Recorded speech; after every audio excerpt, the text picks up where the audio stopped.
he called me and he's like, Dalia, you have 3 interviews. So I was like, okay, No pressure. no pressure, no problem. Okay. How do you keep yourself motivated? So challenges are there.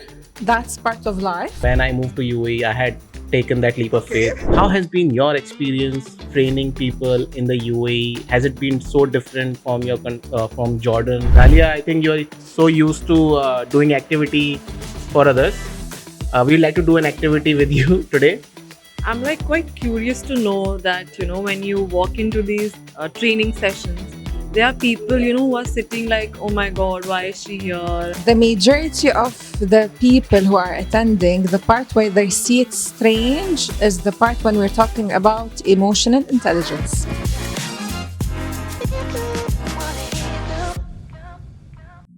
Hi, Dalia. Welcome to Walk the Talk. It's so good to have you with us. Would you like to start a bit about your journey, how you ended up in the UAE, and what made you pursue this path of training and development, which is not very typical? So, would you like to share your journey with us? Thank you, Ekansh. It's a pleasure being here and Walk the Talk. So, my name is Dalia Issa. I started my career as a pharmacist. So, after I graduated from studying pharmacy, I started working in the pharmaceuticals. So, I started my career journey being a medical representative, then by being a product specialist. After that, if you remember when the COVID hit back in 2020, I found myself asking myself the question, what will be next in my career? I found myself stuck in that time. So I started looking for answers because I was trying to apply for a job, but again, I felt that I reached a plateau at that time. And I didn't have anybody that I can open up with, I can speak to about that. So the best option was for me is to start reading books. So I started reading books at that time. That was the only solution that I found. So I started reading about psychology books, selling skills, marketing skills, leadership, coaching, NLP, hypnotherapy. So after some time, I started speaking differently. I started behaving differently. And during that time, I was doing a lot of self reflection. One of the self reflection questions that I was asking, again, because I wanted to level up in my career. So I started self reflecting about what is the most thing that's exciting for me during what I do on daily basis. Because as I mentioned, I was working as a product specialist. So I started thinking that, okay, I'm visiting the doctors. I love communicating with people. I love interacting with the doctors. I loved it also when I was achieving my targets. And there was a point because also during my work I used to go and do the trainings. So I used to plan the trainings for the hospitals, for the clinics, for the pharmacies. I used to prepare the material, and I used to prepare also samples. I used to book a venue, and I used to even plan also for the meals. So I remember, Talia, hold on, that's a super enjoyable thing that I used to do in my work. So I thought to myself, how about I can develop myself in that? So that's when I made the decision to go to take a certificate. So I did train the trainer. And that was the start point of gathering all of the information I learned from the books, along with being certified as a trainer. So that's how it started. Wow, that's such an amazing journey, Dalia. And you pursued what was your passion. You loved interacting with people. So I think that's really amazing. Also, wish I had done something interesting during COVID time. I was only eating and sleeping. Maybe I was in a different path, but yeah. But good to hear about your journey. And how did you move to UAE, if I could ask? Like, you're from Jordan, right? Yes. So how did you move to this exciting region? Beautiful question. So I was working in Al Hikmah back in Jordan. So the way that I shifted, it was a great story. So it was my birthday. So I decided that I'm going to come and spend my birthday week here in UAE. So at that time, one of my friends, he told me that before you come, send me your CV. I was like, okay, no harm. No problem, no harm. Let me just send them the CV. The plan it was to come to spend my birthday here. So I sent him the CV, and then the next day, and that was still I was back in Jordan. he called me and he's like, Dalia, you have 3 interviews. So I was like, okay, no, okay. No pressure. No pressure, no problem. Okay. But the main aim, it was for the birthday. Yeah. So I came here.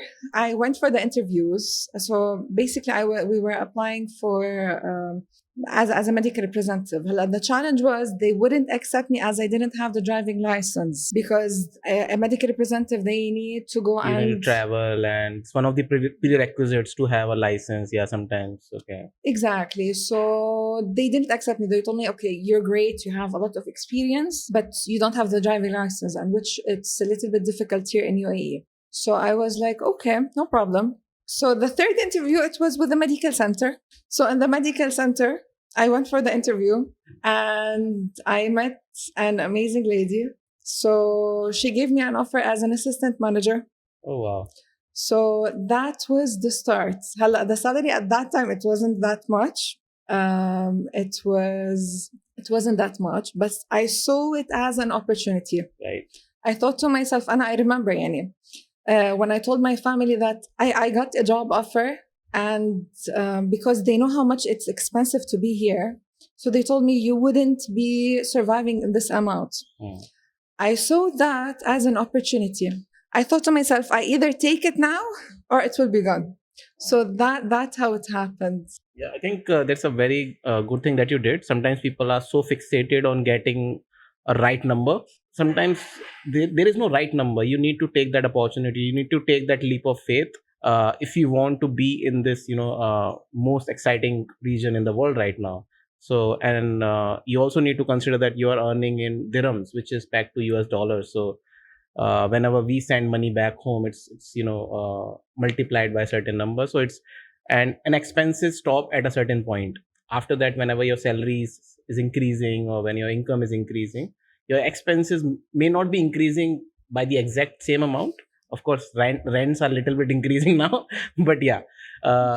Sometimes, as you said, you need to take that leap of faith. Even when I moved to UAE, I had taken that leap of faith. If I had focused on, oh, I need to get this designation, I was getting that designation, so I cannot discount myself. Sometimes, yeah, it's important that we just You go all in. you go all You in take and the risk. you take that bet, and alhamdulillah, it's going really well for you. You are now not just training and development manager yourself, you are assisting a lot of businesses, companies here, you are motivating a lot of people. So on that note, may I ask, now, because more than 180 nationalities work in the UAE. Now you must, so the beauty of UAE is that you get to interact with multiple personalities, multiple nationalities. So how has been your experience dealing with multiple different personalities, and was it tough, or like, because when I came from India, it was a culture shock for me to meet different types of nationalities. How do I greet them? Okay, how do I start the conversation? Or will they get offended or something? So yeah, from on that note, would you like to share some thoughts? Dealing with different nationalities, it can be challenging. The good thing is, God bless the leaders of the country. They all made sure that we are all here, we respect each other. So what I do during the training, so I make sure that I put my ego back. I leave it back in the house. And at any day that I'm having a training, I show up with a mindset to serve. Wow. I show up with a mindset that I'm here to deliver value. So I think this it helped me a lot when it comes to dealing with people, handling different nationalities, handling different mindsets, handling different cultures. Because also it's not just the people that are here, the people who are based here who are coming for the trainings. Also, we have a lot of people who are coming from the Gulf region, from Saudi Arabia, from Qatar. So a lot of nationality that they are coming here. So I think me personally, having this mindset of service, it helped me a lot. So when I'm leaving my ego back in the house, I'm thinking of just how can I help these people? How can I serve them? It put me in a human mindset that I'm there to understand what do they need, what are their main challenges that they are facing, and how can the training help them navigate their challenge, how the training can help them get the tools, the resources they need. So whenever that the training is done, they have the tools, they have the knowledge, so they got their back covered. So they are good to go back to work with knowledge, with experience, with resources. I mean, such an interesting thing that you touched, right? I mean, we are all human at the end of the day. Wherever we come from different parts of the world, but our challenges are always mostly same. The things that we need, I mean, mostly they are the same, which is people want kindness, people want love. So no matter where you come from, I think that you rightly touch upon that you have to understand the human side of people, and then if you're able to connect to that human side, I think, and then you can easily get them to open up and connect with you, and then absorb whatever knowledge that you're able to, that you want to transfer to them. So yeah, that's such a great thing. And I'm and it's not easy, right? It comes with experience, and I think you have garnered that experience over, a past decade or so. And yeah, I mean, that's such a beautiful thing to connect. So, hi Dalia. I remember meeting you when I was an HR in a firm, and that point of time, you came for a leadership training to train the team on leadership activities and everything. So, I got amazing feedback from the team, from the company about you. And I always wanted to understand that, you always give these leadership trainings and other sort of trainings to different companies and different teams. Like somebody has come back to you and said that, Dalia, this helped me with this training session of yours, and this has helped my team, myself. And how has that been effective to you personally? Like, Beautiful question, Palak. So I have one of my clients, which that they are, this is, I consider it as a very big successful story. So I have been working with them for the last couple of years on leadership training specifically. So usually they are putting people who are newly promoted leaders and people who are potential to be leaders. So, how do I know that the training was successful? Is when the people who attended the course, who were from those who were potentially to be leaders, I get the feedback from their management that they were actually promoted after getting the course. Because for the management, they give them this opportunity. So, we will put you in a leadership course and show us what you will do after. So this is how I know that the effort that I'm putting, the techniques that I'm putting, the methodologies, all of the activities that they are learning from it, they are digesting the information and they are applying it. I have another beautiful memory where it was a one-to-one course for a lady also about leadership. So in that specific course, we were talking about emotional intelligence. So we dive into self-awareness, managing emotions, managing self-management. So we were doing a lot of exercises, a lot of self-assessment, a lot of self-reflection. So we spent around one day of just talking and doing activities and exercises about emotional intelligence. The next day she came. During the activities for the self-awareness, we talk about who am I? What's my purpose in life? What are my personal values? What are my priorities in life? So the next day she came and she told me, Dalia, I'm going to prayer. That lady, God bless her, she wasn't praying. She wasn't, she had forgotten about God for a very long time. That few hours of asking about what's the purpose in life, what are our values, what are our priorities, who we are, it reminded her, it got her connected to herself. So the happiness that I felt of it's a really blessing to see that the trainings that they are doing an effective work on a very deep level. wow, that's great. I mean, That's a great success story. Dalia, I think you're so used to doing activity for others. We'd like to do an activity with you today. So it's an interesting one. We'll just do a small rapid fire round. You just need to reply in few words Okay. or out of the questions that I ask. So yeah, what do you like, beach or mountains? Beach. Beach. Tea or coffee? Coffee. Uh, Audiobooks or paper books? Paper books. Paper books. Okay. You like in-person trainings or virtual trainings? In person. In person. And one book that you would recommend people to read? Becoming bulletproof. Oh, wow. Netflix or theater? Theater. Google or ChatGPT? ChatGPT. Okay. Dalia, you are proficient in motivating, encouraging others, but sometimes do you feel that you lack certain motivation, you lack certain inspiration, and if yes, how do you keep yourself motivated? How do you keep yourself inspired in those situations? Can I ask you that question? What a beautiful question, and what a tough question. Yeah. I learned this from the early beginning, because when you are the trainer and when you are a leader, so you're the one who you are pouring into your team and into the trainings, into the trainees. So what I learned that I need to always make sure that my cup is full. So whenever that I'm showing to my team, to the trainings, that I'm motivating them, I'm the one who's inspiring them.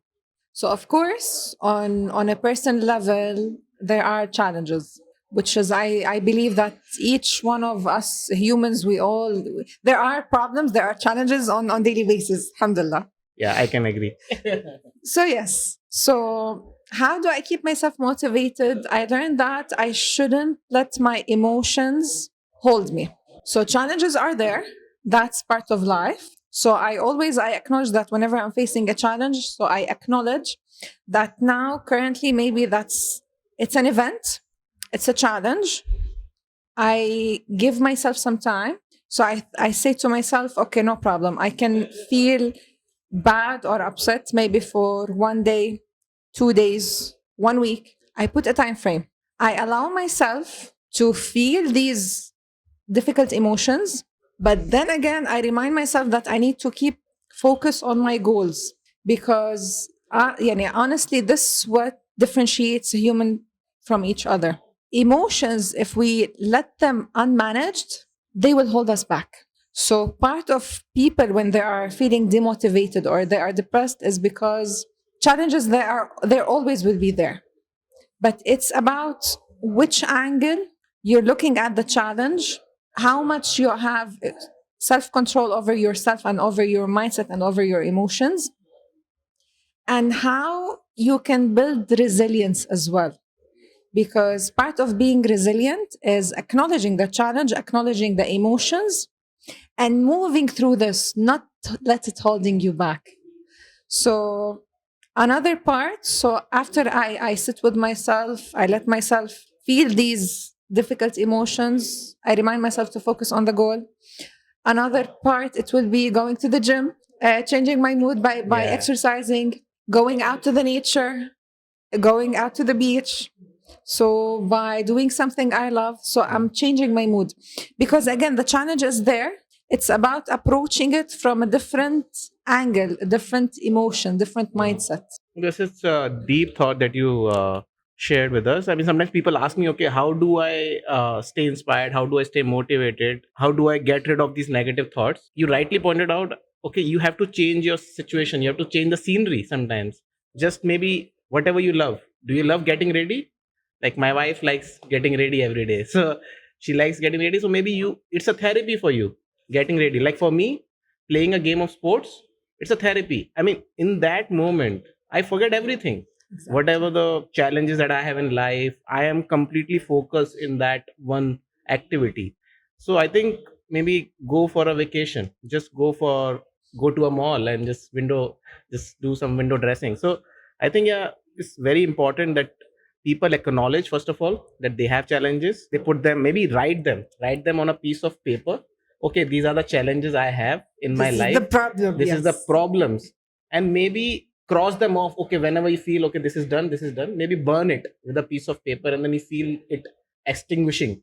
And if you are not able to escape that situation, you go to any of these activities. And so yeah, I think that's a beautiful thought that you shared. It's very helpful for people, everyone, I think, because everyone is having challenges in their lives. And so yeah. What is your research, when you come to these trainings and when you know you have to face such people, like what is your research, and what kind of training you do to yourself that you have to come the next day to kind of do these trainings, for these people. So how does your day go in researching with, the company about the team and what you want to do in terms of activities, because that's so important for, the trainers who come to train with different teams with different mindsets. Beautiful question. So once I have a training, I do a lot of research about the company, who are the attendees. We send them questionnaires, and we do consultations. So I need to make sure that we do a training need analysis. So I have all of the information covered about the audience, what are their ages, what are their interests, what's their level of experience, what's their background. So whenever that I'm preparing the material for delivery, it is customized specifically for this audience. Another part, what I also do, I make sure that my material is always updated. So I always read. If it's the leadership skills, you'll be seeing me listening to podcasts, you'll be seeing me reading, you'll be seeing me also researching. On a personal level also as well, what I do, I'm working currently on a course. I'm studying for a course actually. It's about it's from the Global Institute of Innovation. So it's from the USA. So this is to make sure that I am also up to date when it comes to the strategy, innovation, and all of the leadership skills. So I'm like quite curious to know that, when you walk into these training sessions, there are people, who are sitting like, oh my God, why is she here? And oh my God, why do we have to do this? Because I myself experienced that. And like, why do we have to do this? And then they have like these certain activities where they'll be like, oh, in like so energetic about this. So how is your impression when you walk into a room? You're like, oh my God, this team is like, I can't do this. So do you have something in your mind going on? Beautiful question. It's happening every time. So as I mentioned earlier, I have it in my mindset that any training that I'm doing, I'm there to serve. And always my intention is the people who are attending the training on day one, they shouldn't be the same people who are leaving the training, whether on day 5 or on day 10. They are like evolved or they've like learned something. Exactly. So this is my intention. So how do I manage that? On the beginning of every training, from day number 1, after we do the introduction, I ask them questions. What are your challenges and what are the goals? So again, knowing that people are different, and even if they are attending one course about leadership, each needs of them, it will be different. So I make sure that it is customized for each one. So I ask them, what are your challenges? What are your goals? And I ask them also, write it down. Sometimes they started telling me in the atmosphere, like, write it down, please. Yeah. So Better to always make notes and write. I hold them accountable. And I tell them that this is a journey for both of us. Whether this is a 3 days or 5 days or 10 days training, this is a journey that both of us we will be going through, and we need to make the best out of it. So this is how I hold them accountable. Dalia, I still hear companies, they are not interested in learning and development for their employees. They consider it as a cost sometimes. So how to make these companies, I mean, I'm pretty sure it must be a very challenging job to first make them understand, okay, this is important for your employees. This is important not just for your employees, but for yourself as the CEO or the managing director. How are you navigating these scenarios? I'm pretty sure you must be facing these on a daily basis. So would you like to just share how do you tackle these situations? Beautiful question. So we have two realities. We have two types of organizations. So the first type, which is the growth mindset, where the organization itself, the top managers, they believe in growing their team, developing their team, coaching their team, training their team. So these are organizations are luckily there. On the other hand, this is the sad part of the reality that other organizations, they have these type of top management where they see that like, this is nonsense. Why should I be spending? They will be learning. They will not be learning. It's just a waste of money. So unfortunately, these examples are already there as well. And it's difficult because again, the growth mindset, it should be coming from the top management. So with these type of organizations, if the top management they're not ready to spend they don't want to develop their employees, there will not be a lot of things that we can do with them. Because if they don't make you enter their organization, that I mean, you're blocked. It's the mindset. It's either you have it's two. It's not three. Yeah. So you have a growth mindset, or you either have a fixed mindset. Growth mindset means that I'll be learning, I'll be developing. I want to grow my company. I want to grow my employees, and this is how we build loyalty with the team member. This is how we grow them. Yeah.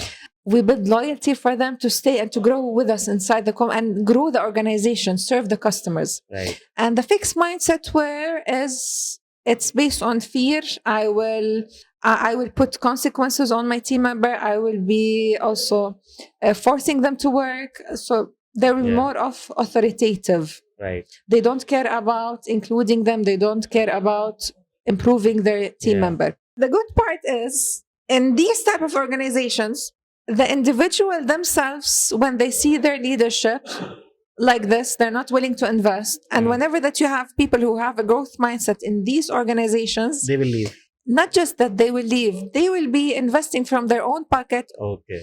And let me go and learn. Oh, right. So this is how, that's the positive part. So it's not all black. There is some white also as well. Correct. And there is some gray also. And in between, there are people who are confused. Okay, how should I do it? Should I not do it? Like, do you have some portfolio? Then you show, okay, these videos, these examples, and then maybe sometimes it changes their mind. Okay, maybe it's beneficial for my company as a whole. So do you share some material with them in advance? Okay, don't hire me. Just have a look at this video or whatever. Do you have something of that? Or let's say if some of my viewers, they want to see your work, so where should they find you or reach out to you? Or Yes, there are. We have the profiles. We have on LinkedIn, on social media as well, on Instagram. And also in these such cases, so what we can do with the management, so we tell them that we can do a pilot training. So instead of you wanting to start on all of the team members, so we can do a pilot training program. Okay, nice. Exactly. You can test it. You can see the results. If it's okay, we can continue. Perfect. If not, you can stop. Oh, that's a nice way to break the ice and everything. That's good. Like a lot of I wouldn't say leadership trainings, but a lot of these psychological trainings that I've done, it makes you really introspect about yourself, with the questions that are there. It makes you understand, what you are and what are your weaknesses, your strengths, and how you can improve in your life. I'm sure you must be doing a lot of these trainings for different teams to have them introspect about themselves. And what is your strange example or something that has been this is something new for me? Is something that you want to share, like some instance that has happened with you in some training session? Beautiful question. The majority of the people who are attending, the part where they see it strange is the part when we're talking about emotional intelligence. Because honestly speaking, these topics, they should have put it in schools. Most of the time you see people, they lack the awareness of who they actually are. If you ask them, who are you? They will tell you that this is my name. This is what I do. This is where I'm from. So who are you as a human? They will not know. So the strained questions, the deep understanding, it comes when we are touching this topic about emotional intelligence. Another part, especially for the leadership skills, so we have another part that we're talking about leadership styles. So also for people who are attending the leadership courses, whenever that we're tackling the part for the leadership style specifically, the leaders here, they will learn that it's not just a one way that I need to deal with my team. No, I have different styles. There are times where I need to be autocratic. There are times when I need to be democratic. There are times when I need to be bureaucratic. And there are times when I need to be transactional. So also, whenever that we're tackling that part, it will be like, it's an aha moment for them that according to the time, according to my team capability, according to how urgent the situation is, I need to adapt my mindset according to this so I'm able to lead better. These leadership styles I did study in my MBA times, and I do remember these different styles. I'm not sure how much, like, on the job, these leaders they actually study this, or they actually behave in a certain manner. But yes, when you have these leadership trainings or just normal training sessions, they do introspect and they'll be like, oh yeah, this is what I am actually currently, and this is how I should be. So yeah, I think this is good, Dalia. So thank you so much for sharing this. Actually,